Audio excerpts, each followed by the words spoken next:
Tu as des douleurs pendant les rapports et tu te demandes si c'est normal, si tu es toute seule, s'il existe des solutions. Eh bien aujourd'hui je reçois une spécialiste du périnée. Bonjour Camille. Bonjour Charline. Déjà avant de répondre à mes questions, est-ce que tu peux te présenter s'il te plaît Camille? Oui, donc je suis sage-femme et ostéopathe et je suis spécialisée dans la prise en charge des douleurs gynécologiques, donc des douleurs de la femme. Aujourd'hui, on va parler des dyspareunies, un terme que vous avez déjà entendu, les douleurs pendant les rapports.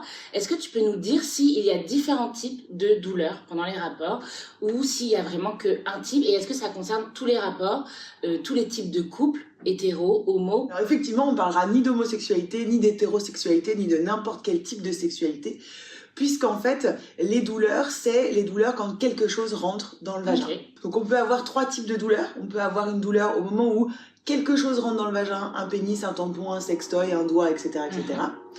On peut avoir des douleurs à l'intérieur du vagin, quand ce quelque chose est dedans et que ça fait mal, ça frotte.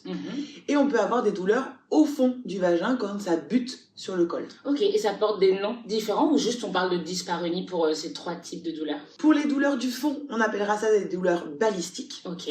Les douleurs à l'intérieur, on appellera ça des douleurs de présence. Et puis à l'entrée, on va pouvoir avoir trois types de douleurs. On va pouvoir avoir des vulvodynies, donc des douleurs sur tout l'ensemble de la vulve. D'accord. Des vestibulodynies, des douleurs plutôt à l'entrée au moment de la pénétration dans le vagin. D'accord.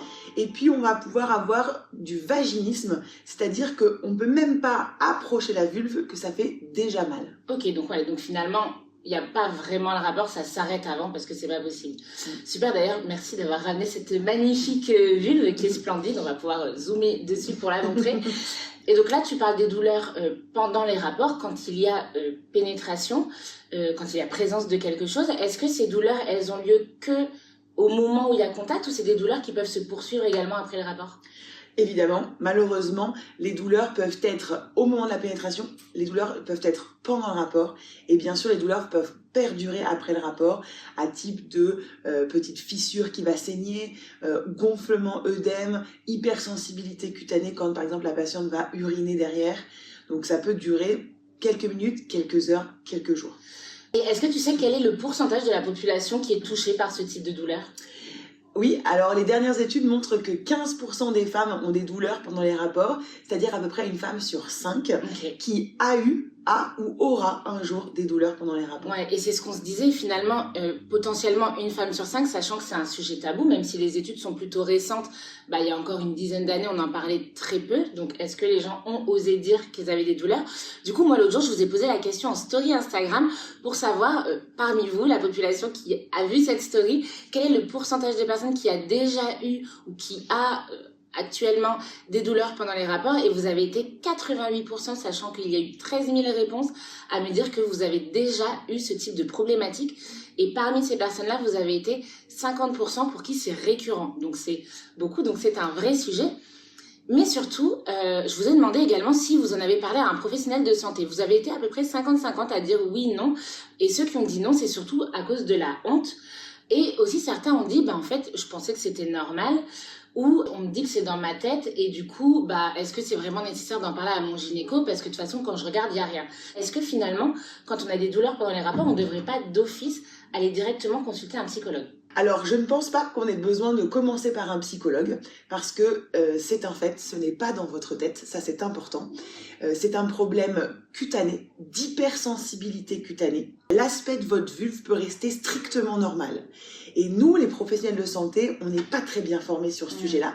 Et quand une vulve est normale, on ne sait pas quoi vous proposer. Et donc, on va assez rapidement faire le circuit court et vous dire, ça doit être dans votre tête. Donc non, pas le psychologue. Par contre, un médecin, gynéco, médecin généraliste, sage-femme, kiné, formé, spécialisé dans les pathologies vulvaires pour vous accompagner dans ce diagnostic. Ok, donc même si on ne voit rien à l'examen, on n'est pas fou. Il peut y avoir vraiment quelque chose. Tu parles d'hypersensibilité. Finalement, quelles sont les causes fréquentes de ces douleurs pendant les rapports? Si je vois rien à l'examen, en fait, qu'est-ce que c'est? La cause numéro 1, c'est les mycoses, ou en tout cas, ce qu'on imagine être une mycose. On est un peu nos pires ennemis, nous les femmes. Dès que ça commence à gratter, que c'est un petit peu rouge, on va aller rapidement chercher un ovule à la pharmacie ou notre médecin va assez rapidement nous prescrire un ovule sans forcément nous examiner. Et la différence entre mycose et sécheresse n'est pas toujours évidente. Donc j'ai envie de dire attention quand on a des sensibilités cutanées, le prélèvement vaginal va quand même nous donner une information sur si c'est plutôt une mycose ou une sécheresse.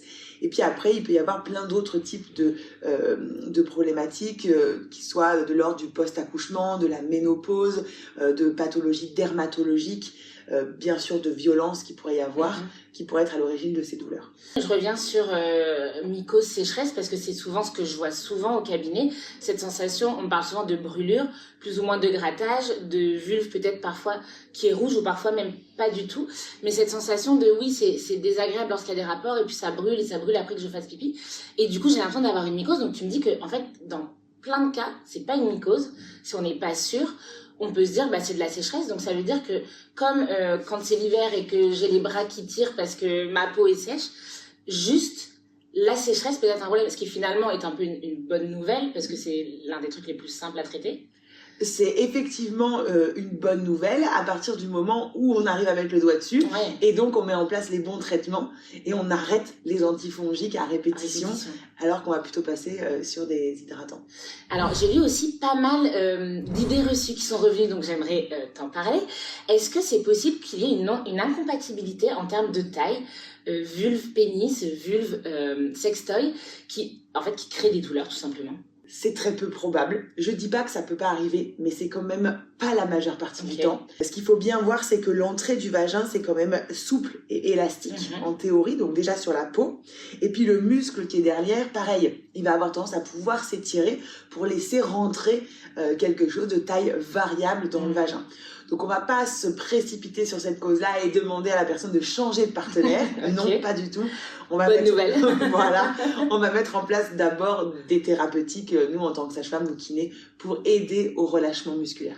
J'ai lu aussi beaucoup de monde, soit qui s'est dit, soit à qui on a conseillé, en gros, de prendre un truc pour se détendre. Par exemple, allez, un petit coup de whisky et c'est parti, je me détends, comme ça j'ai pas de douleur. Qu'est-ce que t'en penses? Alors, j'en pense que du mal, bien sûr. Nous n'allons pas devenir alcooliques ou toxicos pour pouvoir avoir des rapports sexuels. En fait, qu'est-ce qui se cache derrière cette idée? C'est cette idée de lâcher prise et de relâchement. Et vous l'avez compris, en fait, c'est ce que nous, les professionnels de santé, on va faire avec vous. On va initier ce relâchement musculaire.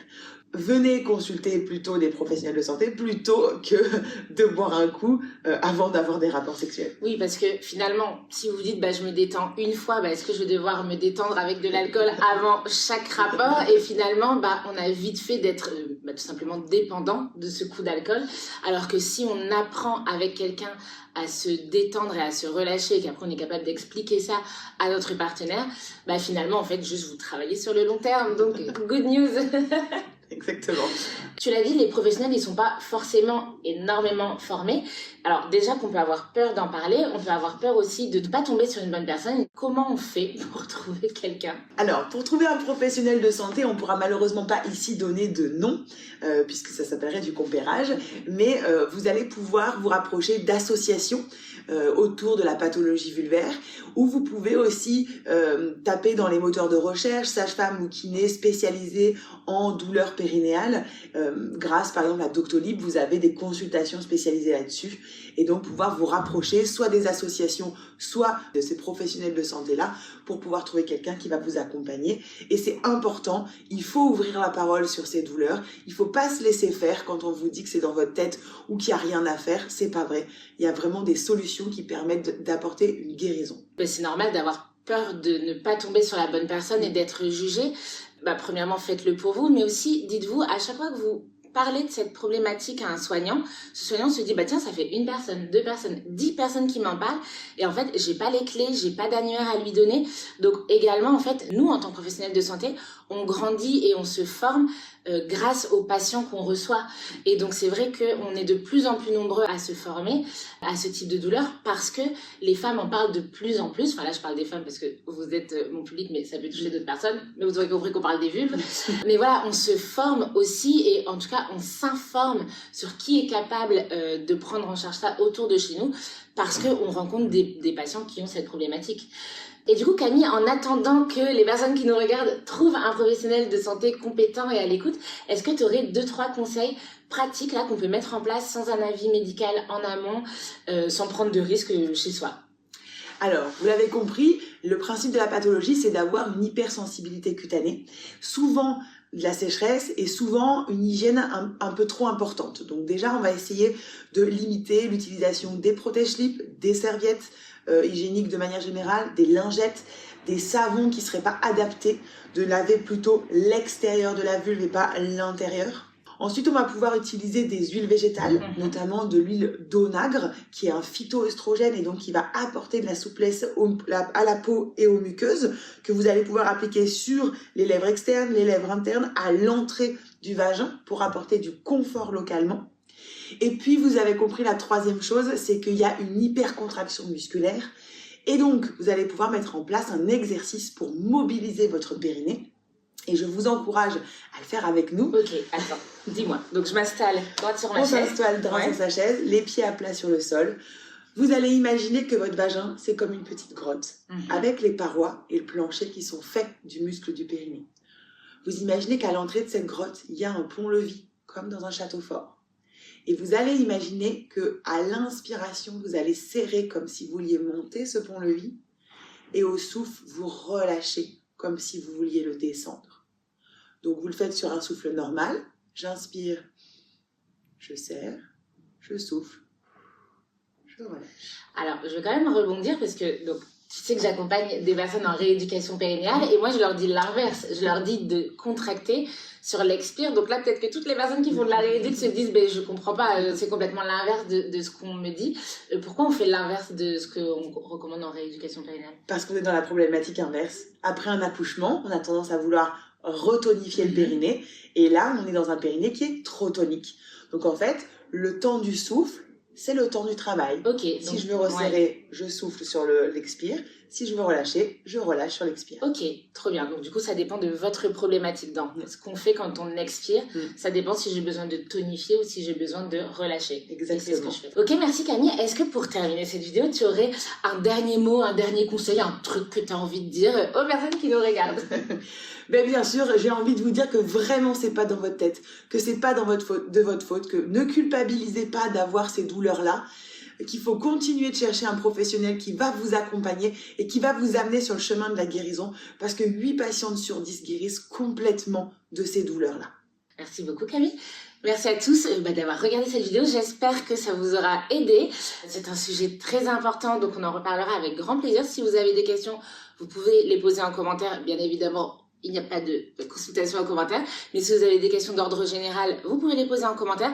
Je vous invite à liker cette vidéo si elle vous a plu, à vous abonner à cette chaîne pour la soutenir, mais aussi pour que YouTube se dise « Tiens, dis donc, ces vidéos sont vachement intéressantes, je vais les partager à tout le monde sur YouTube, comme ça, plein d'autres personnes avec des vulves auront plein de solutions pour diminuer les douleurs vulvaires. » Donc merci à tous, et moi je vous dis à bientôt pour une nouvelle vidéo.